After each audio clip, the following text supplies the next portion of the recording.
भगवान शिवाच्या पूजेत बेलपत्राचे महत्त्व. शिवपुराणानुसार बेलपत्र भगवान शिवाला खूप प्रिय आहेत. असे मानले जाते की बेलाच्या पानांची 3 पाने त्रिनेत्राच्या रूपात भगवान शिवाच्या 3 डोळ्यांना खूप प्रिय आहेत. बेलाच्या पानांची पूजा सर्व पापांचा नाश करते. स्कंद पुराणातील बेलपत्राच्या झाडाच्या उत्पत्तीच्या संबंधात असे म्हटले जाते की एकदा आई पार्वतीने आपल्या बोटांनी कपाळ पुसून फेकले, तेव्हा आईच्या घामाने काही थेंब मंदार पर्वतावर पडले. असे म्हणतात की त्यापासून ह्या झाडाचा जन्म झाला. धर्मग्रंथानुसार माता गिरिजा ह्या झाडांच्या मुळामध्ये, माता महेश्वरी देठात, माता दक्षिणी त्याच्या फांद्यांमध्ये, माता पार्वती पानांमध्ये, माता गौरी फुलांमध्ये आणि माता कात्यायनी फळांमध्ये राहतात. बेलाच्या पानाचे बिल्ववृक्ष समृद्धीचे प्रतीक आहे. अतिशय पवित्र आणि समृद्धी देते असे मानले जाते. बेलपत्राचे महत्त्व. बेलपत्रासह भगवान शिवाची उपासना केल्याने सर्व सांसारिक सुख मिळते. संपत्तीची कमतरता कधीच नसते. सोमवार, चतुर्थी, अष्टमी, नवमी, चतुर्दशी, अमावस्या आणि संक्रांतीच्या दिवशी बिल्वाची पाने तोडू नयेत. बिल्वपत्र झाडाच्या फांदीतून फक्त बेलाची पाने निवडकपणे तोडली पाहिजे. संपूर्ण डहाळी कधीही तोडू नये. शिवलिंगावर बिल्वपत्र अर्पण केल्याने महादेव लवकर खुश होतात. असे म्हणले जाते की भगवान शिवाची उपासना बेलपत्राशिवाय पूर्ण होत नाही, पण बेलपत्रामध्ये 3 पाने असावीत. तरच ते बिल्वपत्र शिवलिंगावर चढण्यास चांगले आहे. भगवान शिवाला बेलाची पाने अर्पण करताना पाण्याचा प्रवाह देखील अर्पण केला पाहिजे. बेलपत्राची पाने फाटलेली किंवा तुटलेली नाहीत आणि त्यात छिद्र नसावे याची खात्री करा. फक्त गुळगुळीत बाजूने भगवान शिवाला बेलपत्र अर्पण करा.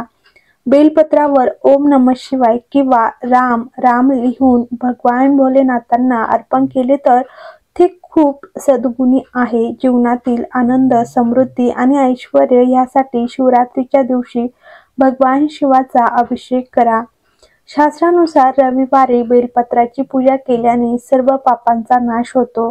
तृतीय तिथीचा स्वामी हा देवतांचा खजिनदार आणि भगवान भोलेनाथांचा प्रिय कुबेरजी आहे. तृतीयावर बेलपत्र पाने देऊन आपल्या मंत्राचा जप करून कुबेरजींची पूजा केल्याने अतुल ऐश्वर्य प्राप्त होते. आणि जर कुबेरजींची बेलपत्राच्या झाडाखाली किंवा शिवमंदिरात बसून पूजा केली जात असेल तर पिढ्यानपिढ्या पैशाची कमतरता राहत नाही. शिवपूजेत चिंतन करत राहा. भगवान भोलेनाथ अतिशय भोळे आहेत, जे आपल्या भक्तांच्या अगदी कमी भक्तीवरही प्रसन्न होतात.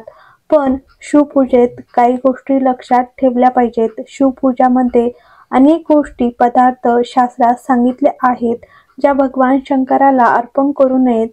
येथे आपण काही खास गोष्टी सांगत आहोत ज्या शिवपूजेत लक्षात ठेवल्या पाहिजे. शिवपूजेत भगवान शिवांना हळद लावू नये. याचे कारण म्हणजे शास्त्रानुसार शिवलिंग हे पुरुष घटकांचे प्रतीक आहे आणि हळद ही स्त्रीलिंगी गोष्ट आहे. महिला संबंधित ह्या कारणास्तव शिवलिंगावर हळद वाहिली जात नाही. विवाहित स्त्रिया त्यांच्या कपाळावर सिंदूर लावतात आणि नशिबासाठी गौरी आईला सिंदूर देतात, परंतु भगवान शिवाला कुंकुम अर्पण केले जात नाही. धर्मग्रंथानुसार भगवान शिव केतकीच्या फुलाला शाप देतात की त्याची उपासना शिवलिंगावर कधीही केतकीच्या फुलांना वाहिले जाणार नाही. म्हणूनच शिवलिंगावर केतकीची फुले कधीच अर्पण केले जात नाही. म्हणजेच भगवान शिवाला केतकीची फुले अर्पण करणे अशुभ मानले जाते. भगवान शिवाच्या उपासनेत शिवलिंगाला लोखंडी, पोलादीच्या भांड्याने पाणी अर्पण करू नये. त्यांना नेहमी तांबे किंवा अष्टधातूच्या भांड्यांचे लोट्याचे पाणी द्यावे. तांब्याच्या भांड्यातून शिवलिंगावर दूध कधीही अर्पण करू नये. भगवान शिवाची पूर्ण प्रदक्षिणा करू नये. शास्त्रात त्याच्या प्रदक्षिणांपैकी आधीच प्रदक्षिणा करण्याचा नियम आहे. भगवान शिवाची प्रदक्षिणा व्यक्तीने अभिषेकाची धार ओलांडू नये. शिवपुराणानुसार तुळशीचे नाव तिच्या मागील जन्मात वृंदा होते आणि तिच्या पतीच्या अधर्मामुळे कोणतेही देव तिच्या पतीच्या असुर राक्षस जालंधराला पराभूत करू शकले नाही. तुळशीच्या पतीला पराभूत करण्यासाठी भगवान विष्णू जालंधराच्या वेशात वृंदापाशी पोहोचले, ज्यामुळे तुळशीचा नवरा तुटला आणि भगवान भोलेनाथाने जालंधर या राक्षसाचा वध केला. मग वृंदाने भगवान विष्णूला शाप दिला, परंतु देवी लक्ष्मी आणि सर्व देवतांच्या प्रार्थनेमुळे त्यांना शापातून मुक्त केले. तेव्हा भगवान विष्णूने वृंदाला तुळशी म्हणून स्थापित केले आणि सांगितले की त्यांची उपासना तुळशीशिवाय पूर्ण होणार नाही. पण तुळशीने भगवान शिवाने आपल्या पती असुर जालंधराला मारल्यामुळे भगवान शिवाला त्यांच्या दैवी अलौकिक गुणांपासून वंचित ठेवले. म्हणूनच तुळशी कधीही भगवान शिवाला अर्पण केली जात नाही. भगवान शिवाला पांढरी फुले अर्पण केली जातात.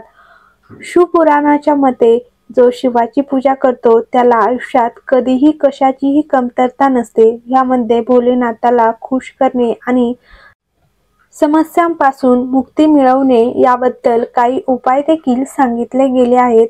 हे निश्चित उपाय केल्याने पैशाशी संबंधित समस्या दूर होतात आणि सर्व पापे देखील नष्ट होतात. ही उपाय इतके सोपे आहेत की तुम्ही ते सहज करू शकता. सोमवारी शिवाला कपडे द्या. कपड्यांवर अक्षत ठेवल्याने लक्ष्मी प्राप्त होते आणि पैसा योग्य मार्गाने येतो. हा उपाय केल्याने कर्जातून मुक्तता मिळते. जीवनात अडथळे आहेत तर रोज पाण्यात काळे तीळ मिसळा आणि शिवलिंगाचा अभिषेक करा. हे जीवनातील सर्व अडथळे दूर करते. हा उपाय अशुभपणा कमी करतो. यासह तुम्हाला सुविधा मिळतील आणि पूर्वजांचे आशीर्वाद मिळतील.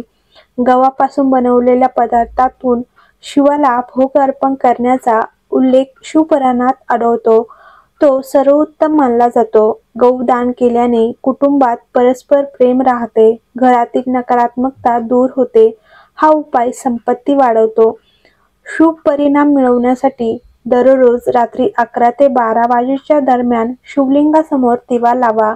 असे केल्याने संपत्ती आणि ऐश्वर्य वाढते आणि मोक्ष प्राप्त होते. शिवलिंगावर देशी तूप अर्पण करा.